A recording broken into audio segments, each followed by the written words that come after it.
Hello and welcome to S4E classes. Dear students, आज हम लोग यहाँ पर क्लास 12 का जो हमने चैप्टर स्टार्ट किया है that is your current and electricity. Current electricity का आज हम एक बहुत ही इंपॉर्टेंट टॉपिक जो है वो ईएमएफ, पोटेंशियल डिफरेंस और टर्मिनल वोल्टेज जो है इनके बारे में पढ़ेंगे। उसके बाद हम लोग जो है वो रिलेशन बिटवीन अपना पढ़ेंगे between EMF and potential difference का। ठीक है, इसमें कंसेप्ट एक आपका इंटरनल रेजिस्टेंस का भी आएगा, वो भी हम लोग जो है वो यहाँ पर डिस्कस करेंगे और फिर इसके जो फैक्टर्स होंगे जिस पर ये डिपेंड करता है हम उसके बाद वो भी डिस्कस करेंगे। लेक्चर शुरू करने से पहले अगर आपने हमारे चैनल को सब्सक्राइब नहीं किया है तो आप जल्दी जल्दी सब्सक्राइब कर लें ताकि आपको आने वाली जो अपडेट्स है टाइम टू टाइम मिल सके। तो what do you understand by, हमारा जो फर्स्ट टॉपिक आता है that is what is EMF. फिर हम पढ़ेंगे पोटेंशियल डिफरेंस जो है वो क्या होती है, फिर हम पढ़ेंगे टर्मिनल वोल्टेज जो है वो क्या होती है। तो ईएमएफ से हम स्टार्ट कर रहे हैं। ईएमएफ समझाने के लिए मैं आपको डेफिनेशन समझा सकता हूँ, लेकिन मैं आपको ध्यान से यहाँ समझाऊंगा। सेल में से अगर आप समझते हो तो आपको ज्यादा जो है वो समझ आएगी। देखिए ये सामने आपके अगर डायग्राम देख पा रहे हो तो एक सेल की जो है एक डायग्राम बनी हुई है यहाँ पर। ये रहा आपका सेल, ठीक है, और ये अक्रॉस एक लोड के अक्रॉस जो कनेक्टेड है, ये इसके दो पार्ट है। देखिए यहाँ पर आप मान लो यहाँ पर लगी नहीं हुई है की, बट ईएमएफ की डेफिनेशन निकालनी हो तो उसके लिए क्या चीज है कि वो वाला पोटेंशियल डिफरेंस, दोनों आपको पता है पोटेंशियल डिफरेंस क्यों चाहिए, क्योंकि जब भी करंट फ्लो करेगा तो वो पॉजिटिव से नेगेटिव वाली साइड जो है वो फ्लो करता है। और पोटेंशियल डिफरेंस होना बड़ा जरूरी है क्योंकि करंट जो है वो हाई पोटेंशियल से लो पोटेंशियल की ओर फ्लो करता है। ठीक है, तो यहाँ पर एक पोटेंशियल डिफरेंस होना बहुत ही जरूरी है। अब यहाँ से डेफिनेशन बनेगी ईएमएफ की। ईएमएफ जिसे लोग कहते हैं इलेक्ट्रोमोटिव फोर्स, किसी सेल का, उसे हम कैसे डिफाइन कर सकते हैं फ्रेंड दोस्तों, is defined as the maximum potential difference between the terminals of the cell. ठीक है, इन दोनों के बीच में जो डिफरेंस है पोटेंशियल का, जब सर्किट आपका क्या हो, ओपन सर्किट हो, यानी आपने की जो है वो ओपन रखनी है यानी क्लोज्ड नहीं होगी, तो उस टाइम पे कोई भी करंट जो है वो फ्लो नहीं करेगा। अगर करंट फ्लो नहीं करेगा तो वो जो पोटेंशियल डिफरेंस होगा उसे लोग कहते हैं ईएमएफ। मुझे उम्मीद है कि आप लोगों को समझ लगी होगी। देखिए जब भी सेल में से कोई भी करंट जो है वो फ्लो नहीं कर रहा होगा तब जो पोटेंशियल डिफरेंस होगा दोनों टर्मिनल्स के बीच में, जब आपने ओपन सर्किट रखा होगा, उसे लोग कहते हैं ईएमएफ। आप इसे दूसरी तरह से डिफाइन कर सकते हो, EMF can also be defined as the amount of energy, ठीक है, जो रिक्वायर्ड होगी to take a unit positive charge around the circuit. पूरे सर्किट में जो एक यूनिट पॉइंट प्लस चार्ज को मूव करवाने के लिए जो एनर्जी लगेगी उसे लोग कहते हैं आपका EMF। ठीक है, क्लियर? ये आप लोगों को क्लियर हो गया होगा। ठीक है, चलिए। So dear students, we have next topic our terminal potential difference. Terminal potential difference जो है वो क्या होता है। देखिए मैंने अभी आपके सामने थोड़ी देर पहले एक सेल बनाया था। सेल में मैंने आपको क्या किया था, यहाँ पर जो है कुछ इस तरह से सेल बनाया था मैंने। यहाँ मान लो आपने कोई लोड लगाया है, बल्ब लगाया हुआ है, ठीक है, तो ये पॉजिटिव एंड है, ये नेगेटिव एंड है।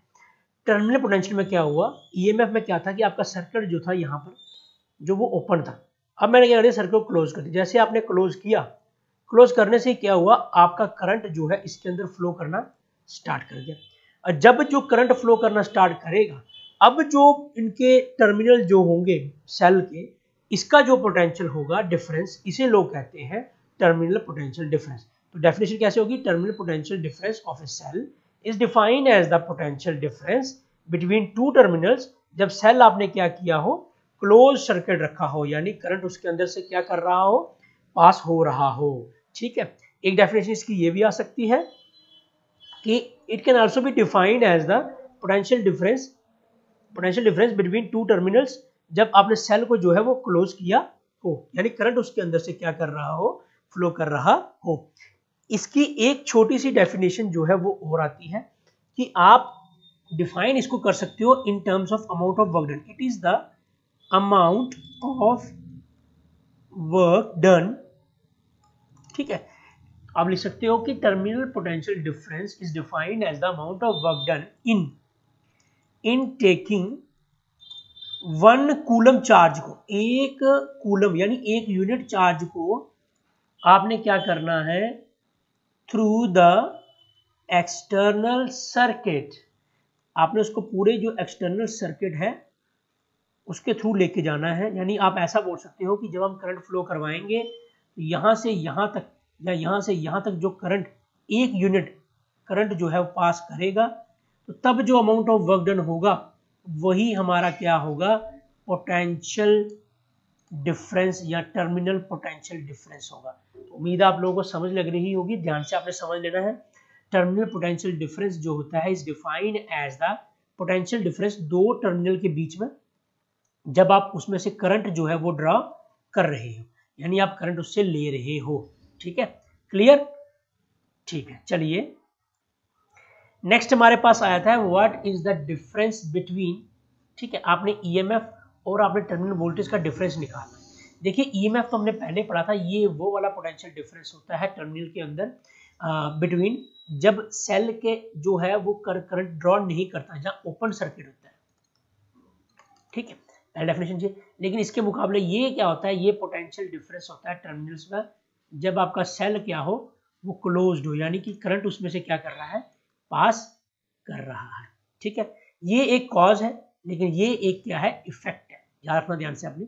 ये इंटरनल रेजिस्टेंस पर डिपेंड नहीं करता सेल का, तो आप बोल सकते हो interdependent of internal resistance of the cell, लेकिन ये आपका सेल का जो इंटरनल रेजिस्टेंस होता है उस पर डिपेंड करता है। ये सिर्फ नेचर किस तरह का है इलेक्ट्रोलाइट का आपका, और इलेक्ट्रोड्स जो है उनका नेचर कौन सा है उस पर डिपेंड करेगा। लेकिन ये होगा यानी कि टर्मिनल पोटेंशियल होगा, वो आपका जो है वो करंट कितना फ्लो कर रहा है सर्किट के अंदर उस पर डिपेंड करेगा। ठीक है, तो ये होता है कन्वर्जन ऑफ केमिकल एनर्जी, क्योंकि इलेक्ट्रोलाइट में आप डालते हो केमिकल और वो कन्वर्ट करता है आपको इलेक्ट्रिकल केमिकल एनर्जी को इलेक्ट्रिक। क्योंकि सेल की डेफिनेशन तो यही है, एक सेल ऐसी चीज होती है जो क्या करती है, केमिकल एनर्जी को कन्वर्ट कर देती है आपकी इलेक्ट्रिकल एनर्जी में सेल के अंदर ही। ठीक है, तो ये किसकी वजह से होता है ईएमएफ, सिर्फ सेल में जो केमिकल्स होते हैं उनकी वजह से।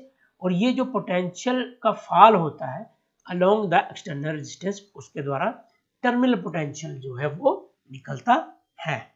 तो next we have what dependence of internal resistance. देखिए मैंने आपको पहले बताया था, ये एक अगर आप सेल ले रहे हो, ये दो इलेक्ट्रोड्स हैं, इस इलेक्ट्रोड से इस इलेक्ट्रोड में जाने के लिए आपको पता है कुछ डी डिस्टेंस जो है इसी इलेक्ट्रॉन को जो है वो फॉलो करना पड़ेगा, यानी इसको फ्लो करके जाना होगा डी डिस्टेंस को क्रॉस करके। जो ये डी डिस्टेंस है, जो ये डिस्टेंस या गैप आया किसी एक आयन को दूसरे इलेक्ट्रोड पे जाने के लिए, उसे लोग कहते हैं इंटरनल रेजिस्टेंस।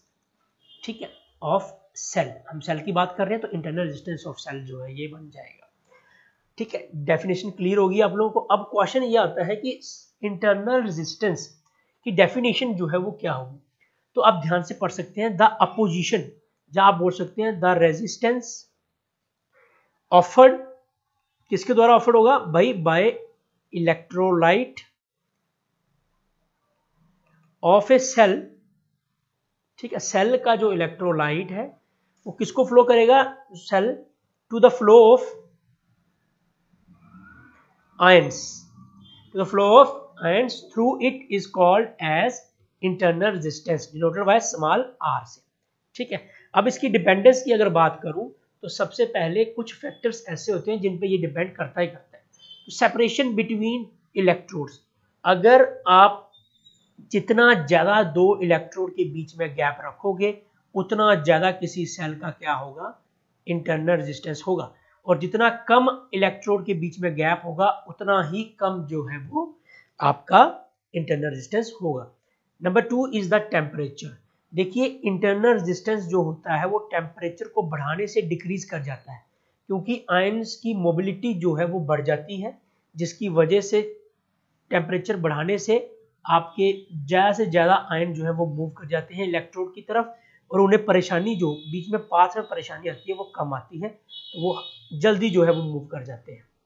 नंबर 3 है nature and concentration of the electrolyte. तो डियर स्टूडेंट्स, अगर आप कंसंट्रेशन इलेक्ट्रोलाइट की जो है वो बढ़ाते हो, ठीक है, तो आपका जो रेजिस्टेंस होता है इंटरनल रेजिस्टेंस वो क्या बन जाएगा, डिक्रीज कर जाता है। ठीक है, ये भी आपने समझ लेना है। अगर एरिया ऑफ इलेक्ट्रोड्स की बात करूं तो लार्जर द सरफेस एरिया, जितना ज्यादा सरफेस एरिया होगा आपका इलेक्ट्रोड का जो कि इमर्ज किया हुआ है अपने इलेक्ट्रोलाइट्स में, उतनी ही कम वैल्यू या स्मॉल वैल्यू आपकी रहेगी किसकी भाई, इंटरनल रेजिस्टेंस की। ये आपने ध्यान से समझ लेना है कि जितना ही ज्यादा लार्जर एरिया होगा आपका किसका, इलेक्ट्रोड का, जो आपने डिप किए गए हैं इलेक्ट्रोलाइट में, उतना ही कम जो है वो क्या होगा, सरफेस एरिया और सॉरी इंटरनल रेजिस्टेंस जो है वो होगा। क्लियर। चलिए डियर स्टूडेंट्स, नेक्स्ट हमारे पास क्या है, we have to find out the relation between EMF, potential difference and internal resistance. ठीक है, हमें इन तीनों का डिफरेंस जो है ई वी और आर का जो डिफरेंस वो है वो निकालना है। सामने आपके डायग्राम है जिसमें मैंने एक सेल लिया जिसका इंटरनल रेजिस्टेंस जो है वो आर है, स्मॉल आर। ठीक है, और मैं वही लिखूंगा। हमने क्या किया, यहाँ से मैं लिखना स्टार्ट करूंगा तो कंसीडर किया गया है एक सेल आपने कंसीडर किया है जिसकी ईएमएफ जो है वो आपके पास कितनी है, ई है, इंटरनल रेजिस्टेंस स्मॉल आर है। ठीक है, जिसे एक कंडक्टर के अक्रॉस कनेक्ट किया गया है, जो कंडक्टर जो है उसका रेजिस्टेंस जो है वो आर है, जो कि यहाँ पर है। ठीक है फ्रेंड्स, चलिए आपने सिर्फ एक चीज याद रखनी है, यहाँ पर मैंने बनाई नहीं तो आप बना लेंगे। यहाँ हमने क्या किया है, एक की जो है के, ऐसे लगा रहा हूँ की के लगाई हुई है। ठीक है, तो आपने ये बोला है एक अमीटर और एक वोल्ट मीटर, एन अमीटर और एक वोल्ट मीटर जो है वो भी आपने लगाया गया है। ठीक है, वोल्ट मीटर भी आपने क्या लगाया है, लगाया हुआ है। तो सेल के टर्मिनल के अक्रॉस लगाया गया है। अब आपके पास, अगर आप ध्यान से दीजिए, आपके पास अगर डायग्राम को मैं देखूं, देखिए इसको करने के दो तरीके हैं। किरचॉफ्स लॉ से केवीएल जो वोल्टेज लॉ है उससे आप कर सकते हो, और आप इसको ओम्स लॉ से कर सकते हो। ओम्स लॉ की डेफिनेशन ये कहती है कि V जो है वो IR के बराबर होता है। ठीक है, इस केस में हम लोग निकाल रहे हैं EMF, और EMF जो होगी वो किसके बराबर होगी, देखिए I करंट, लेकिन रेजिस्टेंस जो है वो दो है, एक कैपिटल R है एक स्मॉल r है।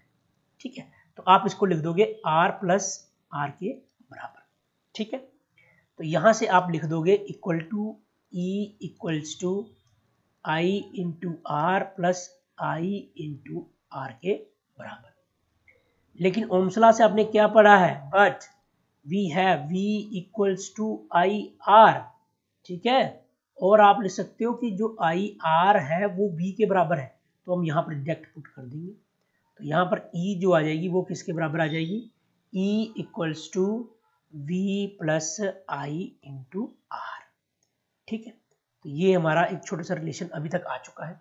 लेकिन हमने जो है सॉरी यहाँ पर आपको, हाँ ठीक है, V equal to I R, यानी कि स्मॉल आर जो है यहाँ पर आएगा, सॉरी मेरे से गलती से लिख गया, यहाँ पर आई आर की जगह यहाँ था। तो अभी तक जो रिलेशन आया है वो हमारे पास आया है E equals to V plus I into small R. आप चाहो तो यहाँ तक भी चल सकते हो, रिलेशन निकालना है वो आप पे डिपेंड है, आपने कैसे निकालना है। ठीक है, यहाँ जो आई आर है ये अगर आप देख पा रहे हो वो इस जगह पर है, जैसे पोटेंशियल ड्रॉप जो हुआ है across resistance of the cell. तो V की अगर वैल्यू निकाले तो वो किसके बराबर होगी, E माइनस आई आर के बराबर होगी। ठीक है, तो इसका मतलब ये हुआ कि V की जो है वो तो छोटा हो गया E से, E बड़ा हो गया, E में से कुछ माइनस करेंगे तब जाके आपकी V की वैल्यू निकलती है। सही है मेरी बात की नहीं, तो वही चीज है। तो इसका मतलब ये हुआ अगर V को आपको E के बराबर करना होगा तो कंडीशन ये रहेगी, जहां तो आपका I जो है या करंट ना फ्लो कर रहा हो कोई भी, जहाँ इंटरनल रेजिस्टेंस है वो जीरो हो, दोनों में से कोई एक टर्म जीरो होगी, तब जाकर आपका जो V जो है वो E के बराबर हो सकता है। बट हम लोगों ने क्या निकालना है, we have to find out the R की वैल्यू। R जो होगा वो किसके बराबर होगा भाई, आप E में से V माइनस कर दो, अपॉन जो है I आ जाएगा। ठीक है कि नहीं, लेकिन हमने एक चीज और पढ़ी है, बट वी हैव I जो होता है वो V बाय R के बराबर होता है। तो R किसके बराबर आ जाएगा भाई, E minus V divided by I की जगह आ जाएगा V बाय R।